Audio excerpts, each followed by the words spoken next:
සුබ සන්ධ්‍යාවක්. මේ වෙලාව සුබ වෙන්න කියලා අපි ඔබට ප්‍රාර්ථනා කරන්නේ හදවතින්මයි. බුදුදහම කියලා කියන්නේ සුබ දහමක්. ඔබ කොයිතරම් හොඳින් ධර්මීය පරිශීලනය කර තිබේ නම් ඔබට එහි ඇති අර්ථවත් බව, සුබවාදී බව හොඳින්ම ජීවිතයට දැනේවි. අපිට වළක්වන්නට බැරි බොහෝ දේවල් මේ ලෝකේ ජීවිතේ තියෙනවා. ඉතින් එදා බෝසතාණන් වහන්සේ මේ දේවල් දැකලා ඔබත් මමත් කෙරෙහි කරුණාවෙන් තමයි යථාර්ථය සොයාගෙන ගියේ. ඉතින් යථාර්ථය අවබෝධ කරගත්තට පස්සේ වඩාත් සුවපහසු ජීවිතයක් උදෙසා උන්වහන්සේ අපිට ධම් දේශනා කළා. කරන්දෙනිය උණගස්වැල සිරිනිවේසාරාමාධිපති ශාස්ත්‍රපති පිටිගල ධම්මවිනීත ස්වාමීන් වහන්සේව මා නමස්කාර පූරකව ගෞරවයෙන් පිළිගන්නවා. තෙරුවන් සරණයි ස්වාමීන් වහන්සේ. තෙරුවන් සරණයි. ස්වාමීන් වහන්සේ අපි කොයිතරම් බියටපත් වුණත්, අප්‍රිය කළත්, පිළිකුල් කළත්, තිගැස්මට ලක් වුණත් මේ දේ අපට සංගවන්න බෑ. මේ දේ නිරන්තරයෙන් හැමදාම හැමතැනම හැම මොහොතකම තියෙනවා. අප නොදැනුවත්ව අපේ ශරීරය තුළ නිරන්තරයෙන්ම සිද්ධ වෙනවා. නමුත් අපි ඔබට යෝජනා කරනවා, අහගෙන ඉන්න ඔබට මිය නොයා ඉන්නට පුළුවන් තැනක් තියෙනවා මේ ලෝකේ. යම් ස්ථානයක් තියෙනවා. ඉතින් මේ ස්ථානය පිළිබඳවයි ස්වාමීන් වහන්සේ පැහැදිලි කරන්නේ. ස්වාමීන් වහන්සේ ඇත්තටම ශානිකා දැන් මරණයට බිය වෙන්න හේතු සාධකත් අපි පහුගිය දවස්වලත් කතා කළා එක දිනයන්හිදී අවස්ථාවේ හැටියට. දැන් මරණයට ඇයි අපි බිය වෙන්නේ? පළවෙනි කාරණාව. දැන් මෙන්න මෙහෙම හිතන්න වෙනම පැතිකඩක් ගැන මම කියන්නේ. හොඳයි. දැන් ශානිකා අපි ගියාත්මේ මැරුණා නේද? එහෙමයි ස්වාමීන් වහන්සේ. ඉතින් ගියාත්මේ මැරුණා නිසා නෙමෙයිද දැන් ශානිකාට ওই රූපේ හම්බුනේ මේ සැරේ? මේ සැරේ ඔයාට අම්ම කෙනෙක් හම්බුනේ ඔය දැන් ඔයාගේ ආදරණීය අම්මා හම්බුනේ ගියාත්මේ ඔයා මැරිච්ච හින්දා නෙමෙයිද? ඔයාගේ ආදරණීය තාත්තා, ඔයාගේ ආදරණීය දරුවෝ ටික, ඔයාගේ ස්වාමී, ඔයාට මේ ඔක්කොම හම්බුනේ. මරණ ධම්මෝමි මරණං අබින්නම් පච්චවේකී තබ්බං ඉත්‍යාවා පබ්බජිතේනවා. මං ශාලිකා බුදුහාමුදුරගේ වචන පාවිච්චි බලන්න. ඉත්‍යාවා ස්ත්‍රියක් වේවා, පුරිසස්සවා පිරිමියෙක් වේවා, ගහට්ටේනවා ගිහියෙක් වේවා, පබ්බජිතේනවා පැවිද්දෙක් වේවා. ඔච්චරනේ තමයි. එහෙමයි ස්වාමීන් වහන්සේ. ඕක කොටස් දෙකයි තියෙන්නේ. ගිහි පැවිදි. එහෙම නැත්නම් ගැහණු පිරිමි. සමාජයේ ඉන්නේ සත්ව කොටස් දෙකයි. දැන් බලන්න භාග්‍යවතුන් වහන්සේ පැහැදිලි කරා මේ කවුරු වුණත් කමක් නැහැ. ඒ හැම කෙනෙක් විසින්ම අබින්නම් පච්චවේක්කිතබ්බං නිතරම මේ පච්චවේක්කිතබ්බ කියන්නේ මේ ප්‍රතිවේක්ෂා කරන්න ඕන. ප්‍රතිවේක්ෂා කරනවා කියන්නේ ආනිකා කිව්වාගේ මේ නිකන් හිතන එක නෙවෙයි. නිකන් කතා කරන එක එහෙම නෙවෙයි. ප්‍රතිවේක්ෂා කරනවා කියන්නේ ගැඹුරින් යථාර්ථය මෙනෙහි කරනවා. මොකක්ද මෙතෙන්දි ගැඹුරින් යථාර්ථය මෙනෙහි කරන්නේ? මං වනාහි මරණයට පත්වෙන කෙනෙක්. මං වනාහි මරණය උරුම කරගත්ත කෙනෙක්. මං වනාහි මැරෙන කෙනෙක් කියන එක ස්ත්‍රී පුරුෂ ගිහි පැවිදි කවුරුත් නිතර ගැඹුරින් මෙනෙහි කරන්න කියලා බුද්ධ දේශනාවේ තියෙන්නේ. මේක අකමැතිය කියලා, හොඳ නෑ කියලා, ඍණය කියලා පැත්තට දාලා තියලා හරියන්නේ නෑ. එහෙමයි ස්වාමීන් වහන්සේ. මේකට මූණ දෙන්න වෙනවා අනිවාර්යෙන්ම. ඉතින් මෙනෙහි කරලා තිබිලා බය දුරු කරගත්තාම නෙවෙයිද ඒකට මූණ දෙන්න වෙන වෙලාවට බය නැතිව නොබියව මූණ දෙන්න පුළුවන්කම තියෙනවා. අනිවාර්යෙන් ස්වාමීන් වහන්සේ. පැහැදිලිවම. ඒක නිසා කිසි කෙනෙකුට එහෙම කියන්න බෑ. ඉතින් මේ ලෝකය ඇතුලේ මේ ශාලිකා හැමතැනම මරණය තියෙනවා. ලෝකයේ ඇතුලේ මරණය නැති කිසිම තැනක් නැහැ. හිතනවාද අහසේ මරණය නැහැ කියලා?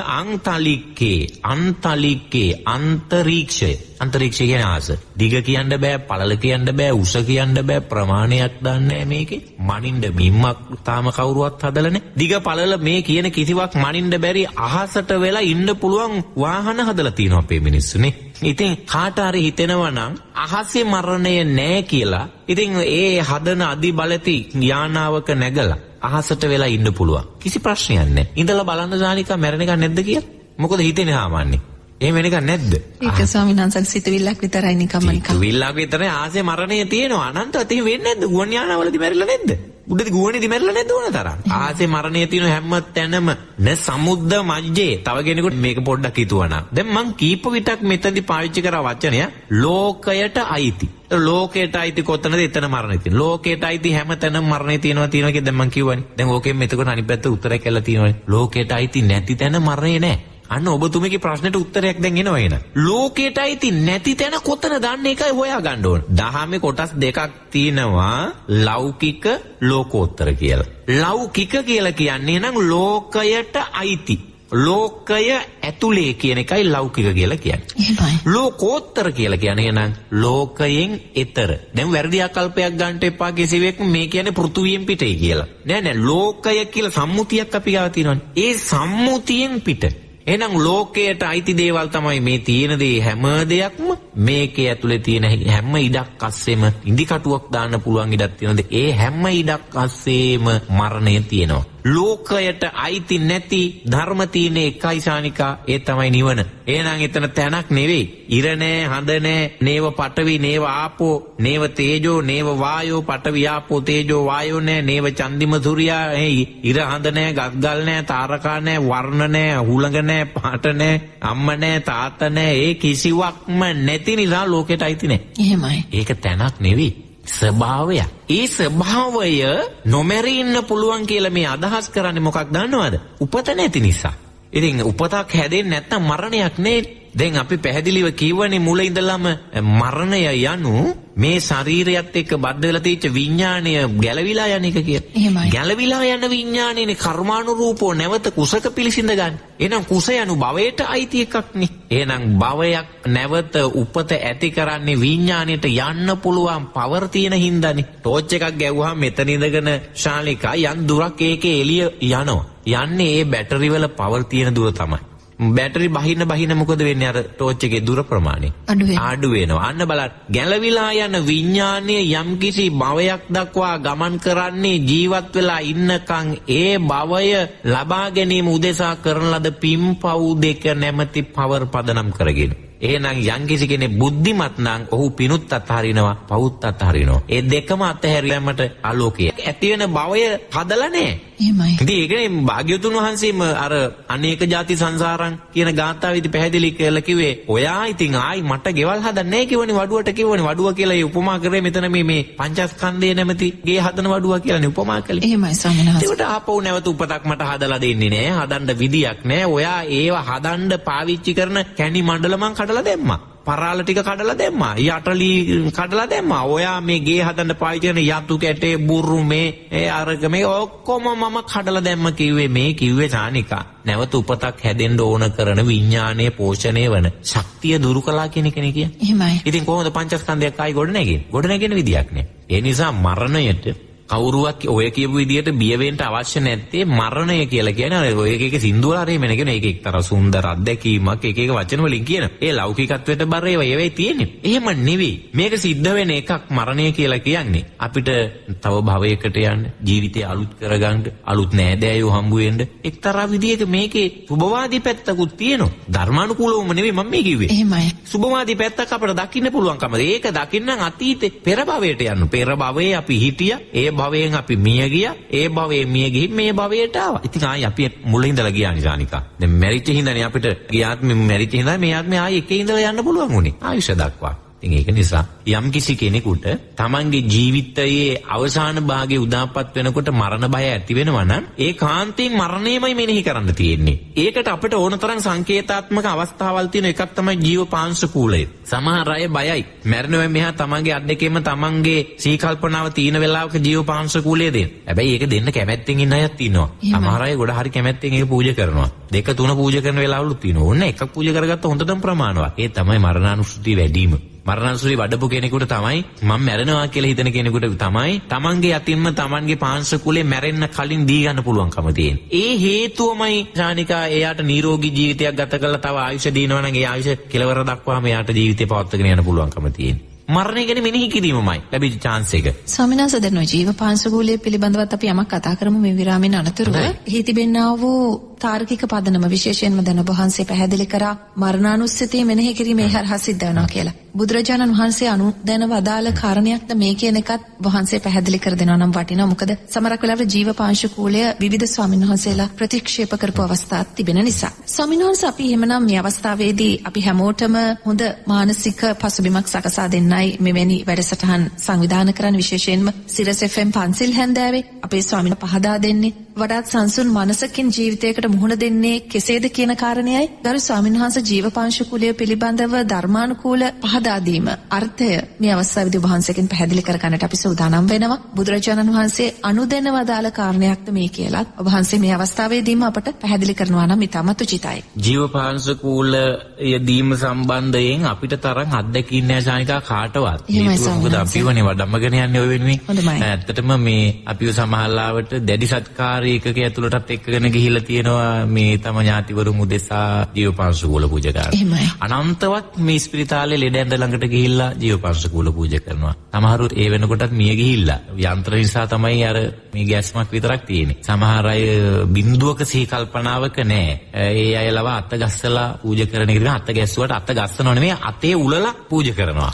ඒක අත ගැස්සීම නෙමෙයිනේ. අත ගැස්සීම කියලා එකක් නැහැ. තියෙන්නේ හිත ගැස්සීම කියන එකයි. ඉතින් මේ ඒ කිසිදු ක්‍රමවේදයක් ප්‍රායෝගික නැහැ. ශානිකා ජීවපාංශුකුලේ මං ඉස්සෙල්ලා කිව්වේ ඒක Taman හිතිලා Tamanට හිතිලා Tamanගේ ජීවපාංශුකුලේ Taman විසින් පූජා කිරීම මේ කියන්නේ. එතකොට දැඩි සත්කාරයකකේ යන්ත්‍ර වලින් ඉන්න පුද්ගලයාට එයාගේ ඇඟේ උලලා මේක හාමුදුරන පූජා කරා කියලා වැඩක් වෙන්නේ නැහැ. ඒ කියන්නේ හොඳ මනසකින් නිතාමත් නිරෝගීමත්ව හොඳ සිහියකින් ඉන්න කාලේ තමයි මේ දේ කරන්නේ. නැද්ද? ඒකට හොඳ ආරම්භයක් ඔබතුමිය හැදුවනේ. දැන් කිව්වනේ මේ ජීවපාංශුකුල පූජාව යනු මරණානුස්මෘතියමයි. එහෙමයි. දැන් මරණානුස්මෘතිය කියන්නේ මොකද? මම මැරෙනවා කියන එක මෙනෙහි කරන එකනේ තියෙන්නේ. ඒක යථාර්ථයක් නේ. ඒක ඇත්තක් නේ. ඉතින් මැරෙනවා කියන එක මෙනෙහි කිරීම තමයි මරණ බයෙන් දුර වෙන්න හේතුව. ඔය මෙනෙහි කළ යුතු ධර්මතා අතර තියෙන එක වයසට යනවා කියන එක. ජරා ධම්මෝමි ජරං කියලා කිව්වා. එතකොට ලෙඩ වෙන එක ව්‍යාධි ධම්මෝමි ව්‍යාධින් කියලා කිව්වා. ඒ වගේම තමයි අපිට තියෙන දේවල් අපි ළඟ තියෙන අපි අයිති කරන් ඉන්න මගේ කියලා හිතගෙන අතපත ගන්න ආශ්‍රය කරන පුද්ගලයෝ ද්‍රව්‍ය මට යම් දවසක නැති වෙනවා ජානිකා. එතකොට මේ කොයි විදියට අපි ඒව පාවිච්චි කළත් ඒ වගේ අයිතිකාරය මන් නෙවෙයි. ඒ කියන්නේ ඒව මේ తాවකාලික එදිනෙදා ජීවිතේ ගැටලු නැතුව ජීවත් වෙන්න ඕන ඉඳ තමයි ඔප්පුව, ලයිසන් එක, කුයිතාන්සිය, ඩෙන්ටිටි එක, මොනවද පාස්පෝර්ට් එක කියලා ඔය කියන්නේ. එහෙමයි. ඉතින් ඒවෙන් කියවෙන අයිතිය මට තියෙනවද? බිඳුවකවත් අයිතියක් නැහැ. එදිනෙදා සමස්ත අපි මේ ජීවිතයේ සමාජීය ජීවිතයේ පැටලිල්ලක් නැතුව ජීවත් වීම සඳහා අපි විසින් සම්මුතියෙන් හදාගත්ත තාවකාලික අයිතිවාසිකම් විතරයි. ඒ කිසිවක් අපට අයිති නෑ. අපි ඒ කිසිවක අයිතිකාරයෝ නෙවෙයි. අසකෝ ලෝකෝ සබ්බම් පහය ගමනීය. ලෝකේ කිසිම දෙයකට අයිතිකාරයෙක් නෑ ශානිකා. නිකන් හිතන්න මේ ලෝකේ අතීතයේ පහළ වෙච්ච රජවරු. දැන් අපි ලංකාව ගත්තොත් දැන් රජ කෙනෙක් පහළ වෙනවා නම් ඒ රජුරවන්ටනේ මුළු භූමියම අයිති. එහෙමයි සම්මත. දැන් ඔය රජ කියන වචනේ හෝ ජනාධිපති පතිනිය කියන වචනේ නෙවෙයි නියමම අර්ථය මේ දහමේ තියෙන එක. භූපති නියම අර්ථය. භූපති, භූපාල. පාලියෙන් කියන්නේ භූපාල කියලා රජුරවන්ට. නියම අර්ථය තියෙන එතන. භූමිය පාලනය කරන්න. දැන් ජනපති කිව්වහම ජනතාව පාලනය කරන්න. ඒක නිසානේ දැන් ඉන්න අය සත්තු හිව්පව් ගැන සැලකිල්ලක් නැහැ, වනාන්තරය ගැන සැලකිල්ලක් නැහැ, දියඇලි ගැන සැලකිල්ලක් නැහැ. රජුරවන්ට බෑ ඒක. රජුරෝ කියන්නේ භූපති කියන්නේ. භූපාල කියන්නේ. භූපාල කියනකොට ගහකොළත් අයිති, සතා දිව්පවත් අයිති, දිය ඇල්ලත් අයිති. ඒ ඔක්කොම රකින්න ඕන කෙනා තමයි භූපාල කියලා කියන්නේ. හැබැයි දැන් ඉන්න අය රජවරු, ඒගොල්ලෝ මේ ජනපතිවරු, ජනතාවගේ අධිපති විතරයි. හැබැයි පොළොවේ තියෙන ඒවා හොරකම් කරගන්නවා. හැබැයි රටේ රජුරවන්ට අයිති මහ පොළොවේ තියෙන්නේ. නිදානය මැනික අයිතියයි. එයා භූපති. මටත් මේක උරුම එකක් කියලා. උරුමය පිළිබඳව මෙනෙහි කිරීමෙන් විශේෂයෙන්ම ඒ හිතට ඇතිවෙන බය, සංతాපය දුරු කරගන්න පුළුවන්කම තියෙනවා. දැන් මරණ ධර්මය මෙනෙහි කිරීම නිරෝගී වෙන්න හේතුවක්. මරණානුස්මෘතිය කියලා කියන්නේ ඒක. ඒ මරණානුස්මෘතිය තුල මහා සම්පatti සම්පත්තා යතා සත්තා මතායිද. දැන් බලන්න බුදුහාමුදුරුවෝ කොච්චරනම් කාරුණිකව අපි ශානිකා පුංචි දරුවෙක්ගේ මනස කොහොමද මේ අඬන දරුවෙක් නලව ගන්න මේ එයාගේ මනස අපි කොයි වගේ තැනකටද පච් කරන්නේ. දැන් අපි හිතමු සමහර වෙලාවට අත දරුවා අඬනවා එයාට වඩා ඩිංගක් වැඩිමල් දරුවා මොකක් හරි කියලා රිදවලා. එහෙමයි. දැන් අපි අඬන පුංචි දරුවා නලව ගන්න මොකද්ද කරන්නේ? අර ලොකු දරුවට බොරුවට එකක් ගහනවා. ඒ කියන්නේ දැන් රිදෙන්න නෙවෙයි ගහන්නේ. අපි දන්නවා එයාට ගැව්වම මෙයා නැලවෙනවා කියලා. දැන් අපි රැවට්ටීමක් නෙමෙයි කියලා. රැවට්ටීම කියලා කියනකොට මෙයා අඬන එක වළක්ව ගන්නනේ. බලන්න බුදුහාමුදුරුවෝ කළ වැඩේ. බුදුහාමුදුරුවෝ දැන් මේ මැරෙන්න බය මිනිස්සුන්ට ඒ මරණ බය දුරු කරන්න උන්වහන්සේ කියන මහා සම්පatti සම්පත්තා යතා සත්තා මතා ඉද. මහා සම්පත්තියේ තිබුණු මහන්මත් ධාතු රජ්ජුරුව ඇතුළු කරගත් ඔය මහා මේ මුළු ලෝකෙම අයිති කරගන්න රජවරුනේ. මොකද සක්විති රජුරු කියන්නේ. ඉතින් සක්විති රජවරු පවා මහා සම්පatti සම්පත්තා ඔය කියන විවිධාකාර සම්පත්තීන්ගෙන් සම්පatti පිරිච්ච රජවරු පවා මරුණා නම් මතා ඉද මරුණා නම් ඉද මෙහි මං වනායි කවුද? මං වනායි කවුද? තතා අහං මරිසාමි. තතා අහං මරිසාමි. එහෙනම් ඒ වගේ මාත් මැරෙනවා.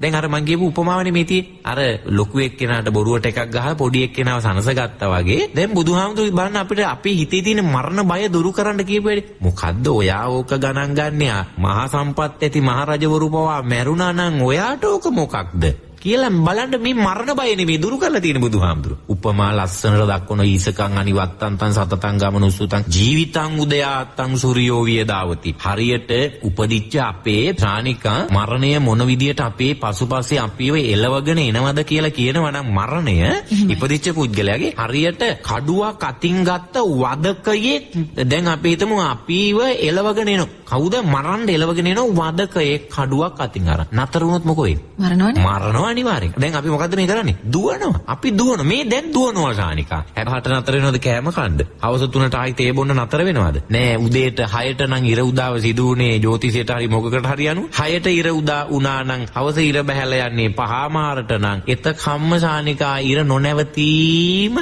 යනවා අස්තේට වෙනකම්. ජීවිතං උදයාත්තං සූර්යෝ වියදාවති. මේ ජීවිතය කියන්නේ උපන්දා ඉඳලාම නොනැවතීම අපි නතර වෙලා ඉන්නේ නෑනේ. ඉපදිලා ඔන්න එන්නේ ළමා කාලේට. ළමා කාලයට එනවා. එනම උනාට ඇවිල්ලා ඉන්නේ නෑ. ළමා කාලේ පසු කරනවා. තරුණ වයස. තරුණ වයස පසු කරනවා. මැදි වයස. මැදි වයස පසු කරනවා. මහලු වයස. මහලු වයස පසු කරනවා. මරණය. දැන් උදා වෙච්ච ඉර නොනැවතීම ගින් නොපෙනී ගියා වගේ උපන්නා වූ අපි උපත්තියා සහේ වේදං මරණං ආගතං සදා. උපතත් සමගමයි මරණය අතමිට මොලවගෙන තියෙන්නේ. ඒ මරණයට නොනැවතීම ඇවිත් වයසට යෑම තුලින් හෝ මොන ක්‍රමයකින් හෝ ඒ මරණ ධර්මතාවයට පත් වෙනවා. මේ යථාර්ථයේ කිසිවෙකුට වෙනස් කරන්න බැරි නිසා අපි හැමෝම මේකට යටත් නිසා එය මෙනෙහි කිරීම යනු ඒ මරණ බය දුරු කිරීම. මරණ බය දුරු කර ගැනීම යනු බයෙන් ඉන්න පුද්ගලයා නිසකින් බලා අවබෝධ කරගෙන සැනසුණු සිතින් ජීවත් වීම. ලැබපු මනුෂ්‍යත්වය තුළ උපරිම ප්‍රයෝජන අරගෙන සැනසුණු සිතින් ජීවත් වීම තමයි නුවණැති ඔබ කළ යුත්තේ. කරන්දෙනිය උණගස්වල සිරි නිවේසාරාමාධිපති ශාස්ත්‍රපති පිටිගල ධම්මවිනිත ස්වාමීන්ද්‍රයන්න් වහන්සේ විවිධ උදාහරණ ඇසුරින් විවිධ සිද්ධීන් ඇසුරින් විවිධ දහම් කාරණා ඇසුරින් අපට පහදා දෙන්නට උත්සාහ කළෙත් අපිට අනුශාසනා කළෙත් එයමයි. ඉතින් ඔබ වහන්සේට නිදුක් නිරෝගී භාවය ලැබේවා කියා අප සියලුම දෙනා මෙත් සිතින් පින් අනුමෝදන් කරනවා ස්වාමීන් වහන්සේ. අපි ගෞරවයෙන් ආරාධනා කරනවා සියලුම දෙනා හෙට දවසේදී සිරස FM පන්සිල් හැන්දෑවට වැඩම කරන හැටියට.